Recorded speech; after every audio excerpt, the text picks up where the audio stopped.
when you look at his base, the people who supported him, these people aren't going to be around for him and come the next election because they feel like they've been snookered by the guy, and I think that's going. And then I think the political impact of that is he's going to have at least one, maybe two challengers from the left in the Democratic primary in 12. All right, last question, Wayne Madsen, WayneMadsenReport.com.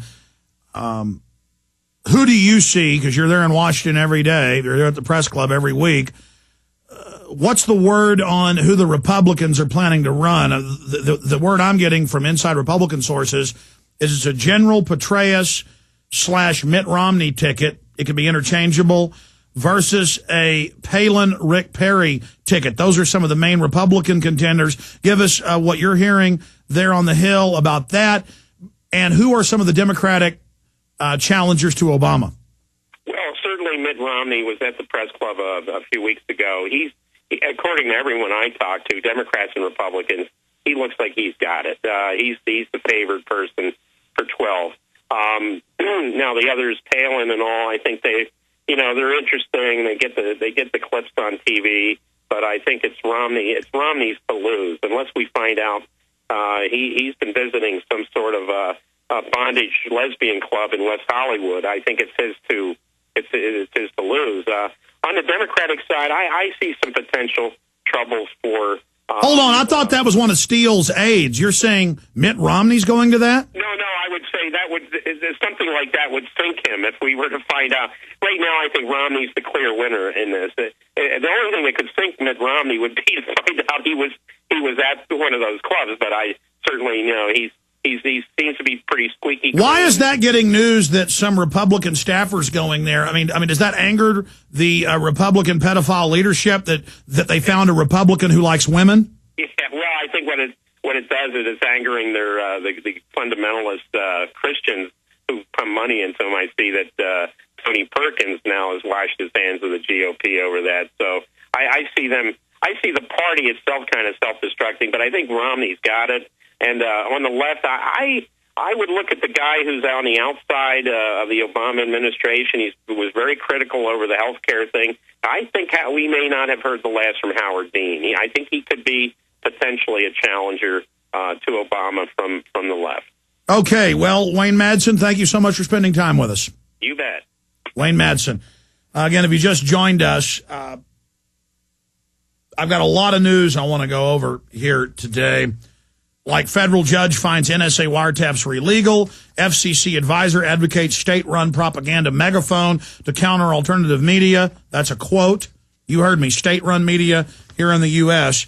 New York Times columnist, death panels will save a lot of money. Paul Krugman tells Roundtable economists agree it's going to be major. Oh, yeah, the government decides what health care you're going to be getting. And I meant to get to this on Tuesday, so I'm going to cover this coming up in the next hour after we take some more calls. The K Street hustling of Obamacare, great breakdown from Revolt of the Plebes, and I got some other articles here that dovetail with it. One from the Tea Party 365, Inside Washington, lobbyist, healthcare heavyweights visit White House early and often. Who's really behind this healthcare bill? Because we know who's behind it. We know it's a banker robbery through the insurance companies and brings in eugenics care. We know that. But the controlled right wing is just saying, oh, it's socialism. Let's not give poor people free health care. This raises taxes too much. And that is true to a certain extent. But morally, it lets the Democrats pose as if they're good guys. You bet we gave poor people some care. No, it doesn't cover pre-existing conditions. If you're going to have socialism, at least deliver it. But see, it never gets delivered because powerful interests create socialism to steal the middle-class wealth. So that is coming up, and we're going to go to James, Philip, Alan, Paul, Mona, and others. But I mentioned this in the first hour. I want to get to it now. 08 race worker held in damage to Colorado Democratic HQ. We've mentioned this in the last week. Staging attacks before. We've got other articles about the Democrats painting swastikas on their buildings. They've been caught doing this over and over again. It's a form of false flag staged event. And Kurt Nemo's written an article about this. I think it's a great article. I would change the headline to Democrats caught in false flag race attack, but he wrote the headline, "Video Proves Tea Party Activists Did Not Spit on Dim." Well, it's more than that. They lied and said that they came out with police who were going to arrest the guy, but they decided not to. That's all on video. That's made up. No one was yelling the N-word. No one was saying we're going to kill you. No one was spitting on them. It's all on video from multiple angles. And the Black Congressional Congress caucus decided to not use the tunnel from their office building over to the Capitol. They decided to walk through the group to then put out this false report. And they're still all over the news announcing this lie. And this is a great little piece that's posted in our article. It's also at the Ripple Effect Studios. Capitol Hill conspiracy filmmaker dissects Congressman's spitting incident. And so both these articles are linked and posted up at Infowars.com and PrisonPlanet.com. But this is another false flag, false report. Here it is.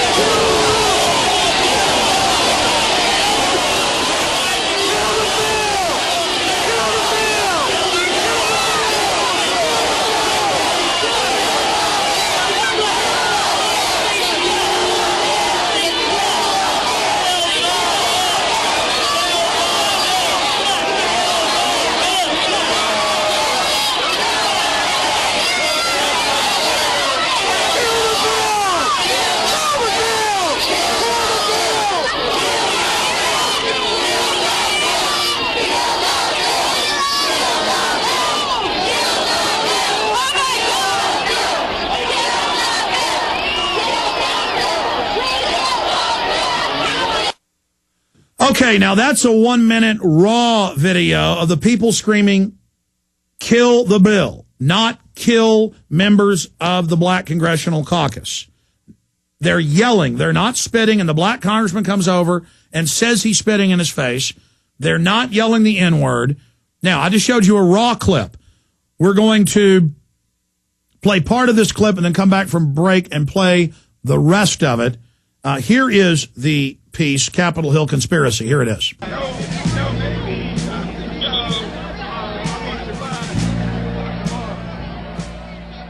On Saturday, March 20th, citizens gathered outside the United States Capitol to protest the impending health care bill. Until January 2009, protesters had been reminded time and again that dissent was patriotic. In the age of Obama, however, protest was no longer patriotic. It was now, well, racist.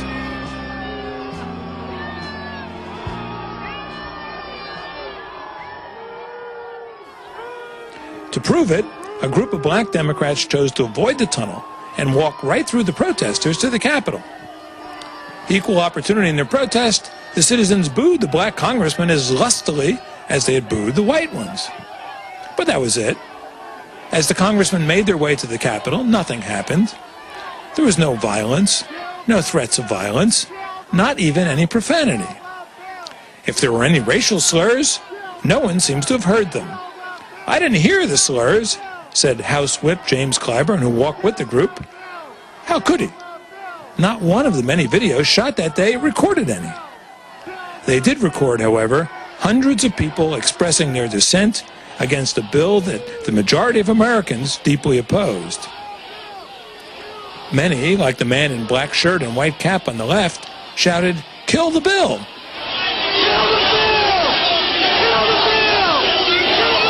A distracted Congressman Emanuel Cleaver passed right in front of the man and apparently caught some flying spray. Unhappy, Cleaver jabbed his finger in the man's face. That night, all hell broke loose, and the streets erupted in riot and flame. Oh, excuse us. This is recent footage from Berkeley, where left-wing students and union members tried to burn down the house of the school's chancellor. Didn't see that on CNN? Much less newsworthy was the protest in front of the Capitol. Except that Congressman Cleaver was still mad about the flying spittle. So he brought a policeman out to find the alleged spitter. Cleaver's office immediately sent out a release saying that the man had been arrested, but that the saintly Cleaver declined to press charges.